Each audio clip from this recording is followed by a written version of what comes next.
Ma famille n'a rien trouvé de mieux à faire que de déménager en septembre. Tout ça pour pouvoir passer les fêtes de fin d'année dans la nouvelle maison. Oui, car ils avaient trouvé une magnifique maison, pour pas cher, vendue bien au-dessous de sa valeur réelle. Ils y ont vu là une opportunité à ne pas laisser passer.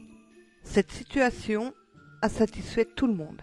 Enfin tout le monde, sauf moi, évidemment. Je suis une jeune fille de 15 ans. J'avais un tas d'amis dans la ville où je me trouvais avant. Mais mes parents ont opté pour une maison à la campagne, pour soi-disant bénéficier d'une meilleure éducation, ainsi que d'un air plus sain. Quand nous sommes arrivés dans cette fichue baraque, je sentais qu'il y avait quelque chose de pas clair. Mais le pire était que j'étais encore bien loin de la vérité. Enfin, les jours passent. Évidemment, j'avais demandé à avoir la chambre la plus grande.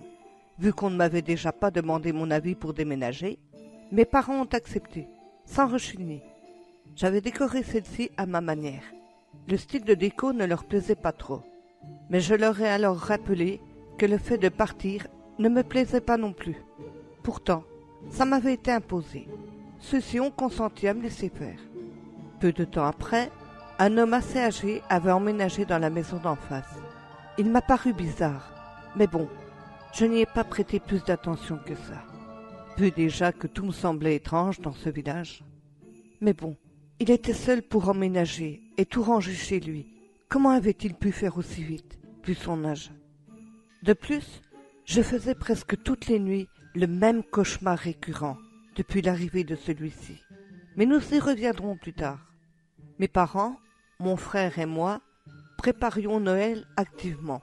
Le sapin, les décorations, sans compter le repas et les cadeaux qui vont avec, bien sûr. J'avais d'ailleurs demandé à avoir le dernier téléphone portable à la mode. Mais bon, fallait pas rêver non plus. Enfin, tant qu'il ne m'offre pas une trottinette à la con ou une autre connerie dans ce goût-là, moi ça me va. Tout le monde s'activait pour les fêtes. Mais un jour, un enfant du village, qui s'appelait Théo, 5 ans, avait disparu sans laisser la moindre trace. Je ne sais pas pourquoi, mais je suis envahie par une étrange sensation de déjà-vu. Je ne saurais pas l'expliquer. Évidemment, la police avait été prévenue et une enquête était en cours. Les flics ont questionné tous les gens du village. Personne n'y avait échappé, pas même le vieil homme qui était arrivé après nous.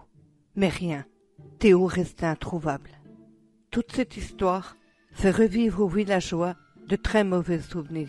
En effet, le même scénario s'était déjà produit 40 ans plus tôt, quand un homme avait tué toute sa famille un soir de Noël.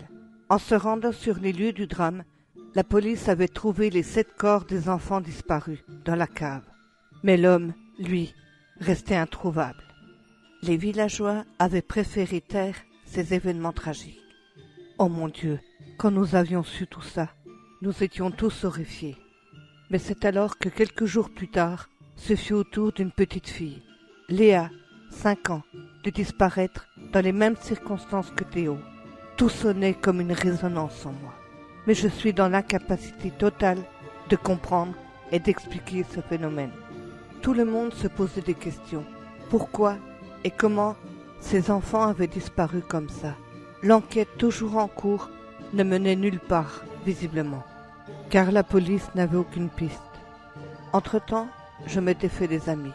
Quand ils m'ont demandé où je vivais, j'ai vu leur visage se décomposer au vu de ma réponse.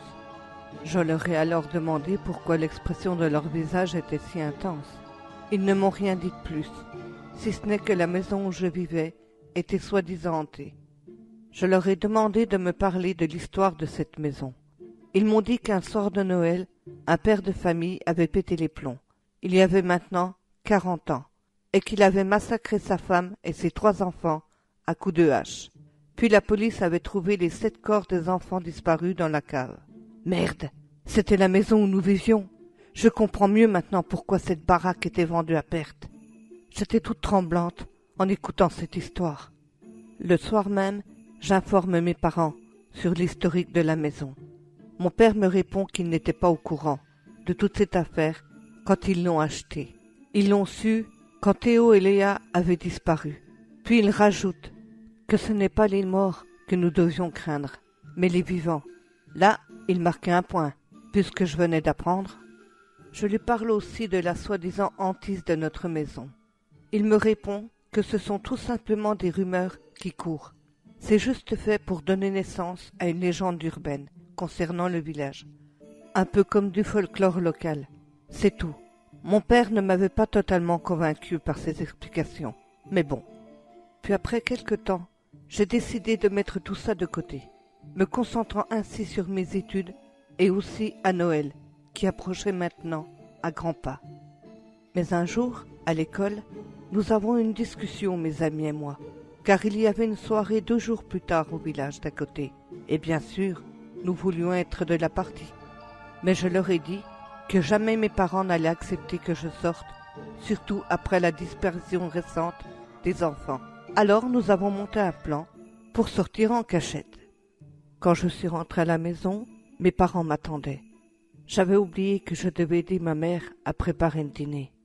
Je me suis donc excusée, puis je me suis mise à la tâche. La soirée fut calme, mais quand j'étais dans ma chambre, j'ai entendu comme des pleurs d'enfants.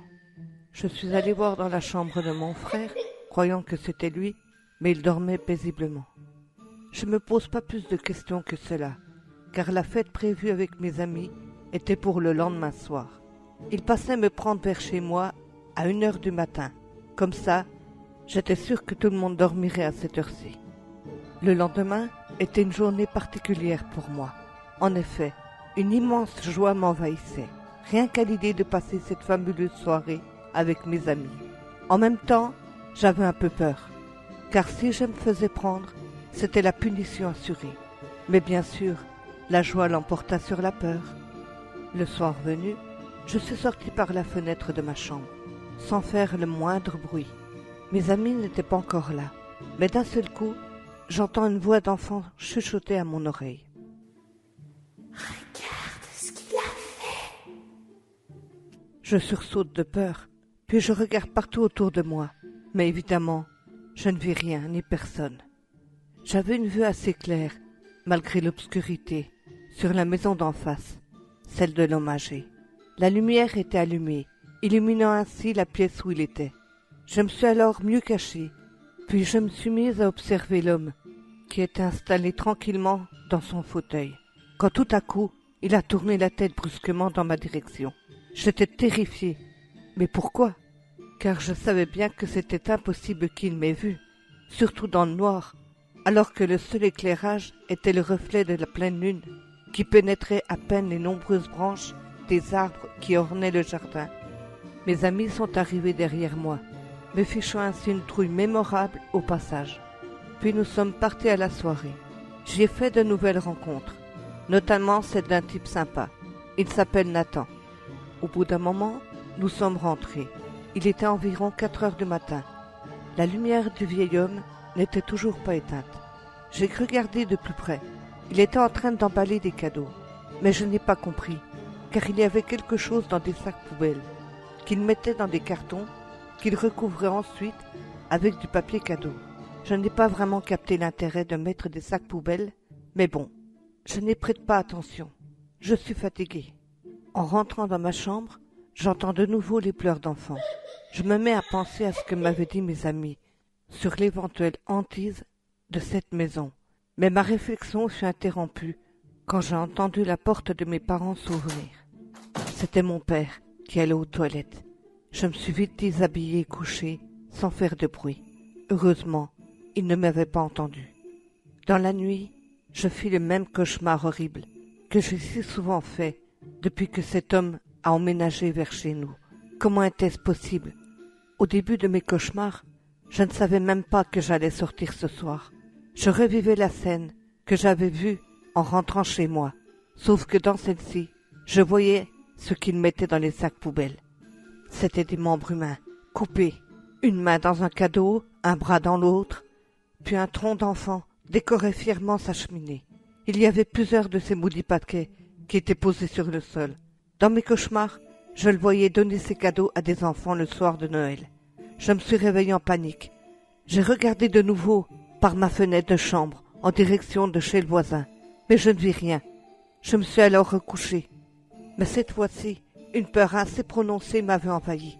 Je me rendors, Malgré cela, le réveillon était le lendemain soir, mais une pesante oppression pesait sur le village, marqué par la disparition des enfants, se lisait sur tous les visages. Malgré tout, nous nous préparions pour le réveillon. Le soir venu, nous entendons une voix résonner dans la nuit. Oh non, c'était le voisin qui s'était déguisé en Père Noël. Il distribuait des cadeaux aux enfants. Mon frère, entendant ça, se rue vers la porte. L'homme lui tend un cadeau. Je ne sais pas pourquoi, je me mets immédiatement à penser à mes cauchemars. Lorsque tout à coup, j'entends une voix d'enfant me chuchoter à l'oreille. Il ne faut pas ouvrir ces paquets. Je hurle de toutes mes forces pour empêcher les gosses d'ouvrir les cadeaux. Mais ma mère me dit de la fermer. Quand mon frère ouvre le sien, il tombe sur une main ensanglantée. Il se met alors à crier et à pleurer de toutes ses forces, suivi par tous les autres enfants qui avaient reçu un cadeau. Tout s'était passé exactement comme dans mes cauchemars. L'homme fut arrêté par la police, sans opposer la moindre résistance. C'était le même type qui avait tué sa famille, ainsi que les 7 enfants enlevés 40 ans plus tôt. Il avait changé d'identité et d'apparence, pour reproduire les mêmes horreurs qu'il avait déjà commises. Mais ce qu'il ne savait pas, c'est que les fantômes de ses victimes allaient m'aider à enfin percer les mystères qui pesaient depuis maintenant 40 longues années sur le village.